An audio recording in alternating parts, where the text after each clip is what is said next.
Jacob Young to move the motion. Thank you, Mr. Chair. And like I said, it's a pleasure to speak today of your chairmanship. And it's also my pleasure to host this debate today on an issue that affects every part of our nation and touches every member of this House, as can be seen from the cross-party participation in today's debate. Recent YouGov research commissioned by Resolve, a charity that deals with antisocial behaviour, found that more than half of people, 56%, believe that more needs to be done to tackle antisocial behaviour in their community. It's a blight on our towns, our cities and our neighbourhoods. It causes terror, particularly for the elderly and vulnerable residents. It causes damage to our community facilities, undermining pride of place. And it breeds a culture and perception of lawlessness, which ultimately only ends in one way. Well, this is the second Westminster Hall debate I've ever held, and the reason I picked this subject is because antisocial behaviour is one of the most pressing issues in my inbox every week, and I'm grateful to the Speaker's Office for granting it during this Antisocial Behaviour Awareness Week. As my constituents will tell you, antisocial behaviour comes in many forms. One of the biggest problems we face in Redcar and Cleveland in terms of antisocial behaviour is linked to off-road bikes. These motorcycles are often unroadworthy, unregistered, and users are not wearing protective gear necessary to prevent serious injury. This problem is particularly prominent in the Tier 6 area and around the High Farm Estate in Normanby and leading up to Eston Hills, where people on these bikes are destroying precious natural habitats on our hills. But what's even more disturbing is speaking to children at Greengates Primary School in Redcar, where they see off-road motorbikes driving past their school at great speed, often around school opening and closing times. And in that, we also have to recognise the distraction that the sound of these motorcycles can be to young people at school as they're trying to focus on their learning. The other big issue, often linked to the off-road bikes problem, is the drugs trade and the ease of these criminals to avoid detection by using an off-road bike, as they know that due to safety concerns, the police are unable to intervene and stop them. This laughable situation can see a yob on a bike mooning a police officer on the trunk road in Eston, and the police officer unable to do anything in that instant other than attempt to identify that individual. And I give way. Thank you, Honourable Member, for giving way, for securing this vital debate in this very important week of antisocial behaviour awareness. I concur. I have a similar problem in my constituency with off-road bikes, whether that's the Runcorn area, the Northwich area, and certainly the Frodsham area as well. As we speak this week, Weaver Vale Housing Trust is involved with various partnerships. I know Cheshire Fire are involved when they're not involved with other things, which the Chair has referred to as well. But the police undoubtedly are under-resourced. What we do need is more neighbourhood policing, such as neighbourhood hubs going forward, which certainly we propose in opposition. Would the Honourable Member concur?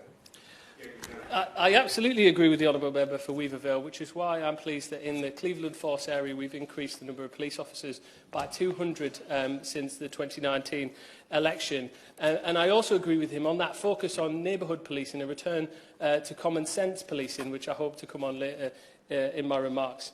But as I say, these types of situations can leave my constituents confused and baffled, where I have many law-abiding constituents who just want to do everything they can do to make our area a better place, and they can't understand how something as ridiculous as this problem is able to continue. Now, the other element of antisocial behaviour that I wanted to touch on was criminal damage and vandalism that we see in communities such as Grangetown, South Bank, but also in areas of Redcar and Mask. Recently, it was fantastic to see local children at Zetland Primary School creating a beautiful mural depicting our town on a once graffitied railway bridge, a great example of community-led approach to helping us improve our area. Sadly, the following day, vandals once again graffitied that bridge, destroying all of the hard work the school children had put in. And Mr. Chairman, I'm sure you can understand how disappointing that was for the young people. However, I'm sure that this won't prevent them from making a difference in the future.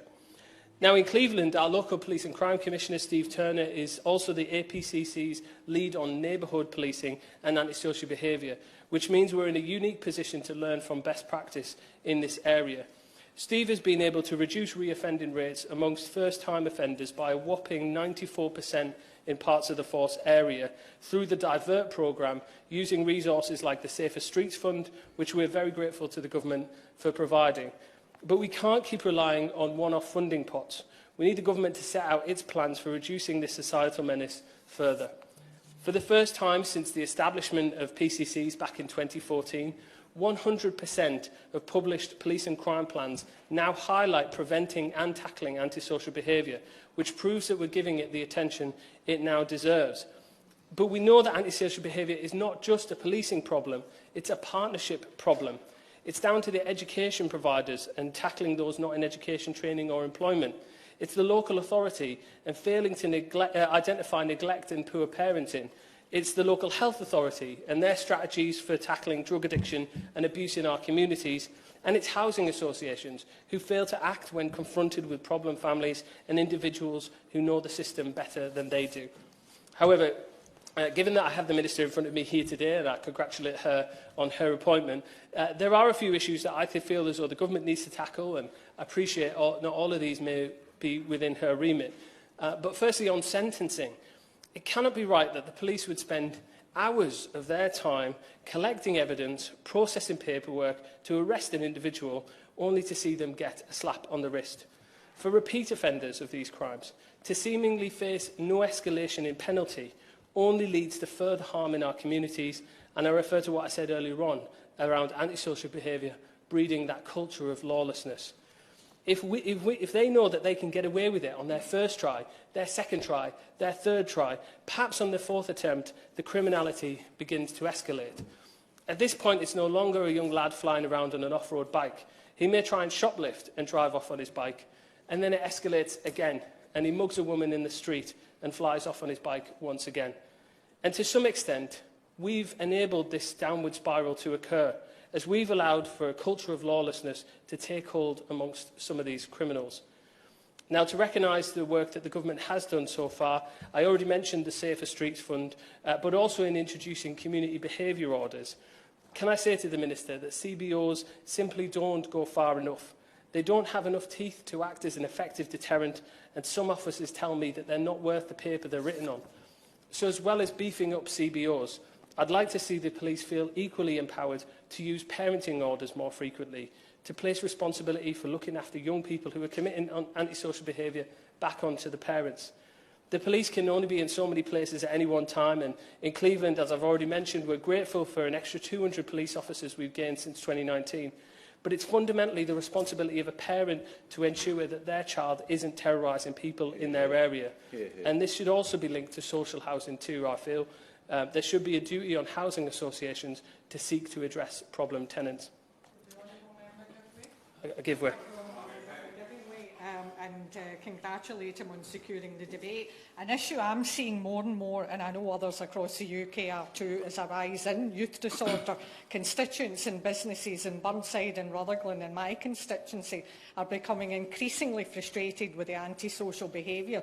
The local police have been excellent in doing what they can, but there are various barriers to tackling these problems. Does the honourable member agree that youth disorder presents its own set of difficulties that perhaps need more investment when it comes to finding a solution?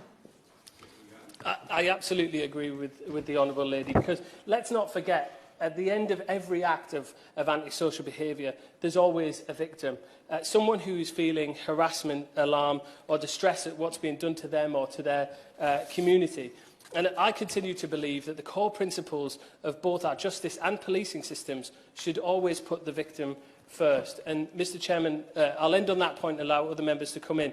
But before I do, I'd like to give you all a quick statistic. A recent YouGov antisocial behaviour poll found that 57% of people, after they witnessed or experienced antisocial behaviour, said that they didn't report it to anyone.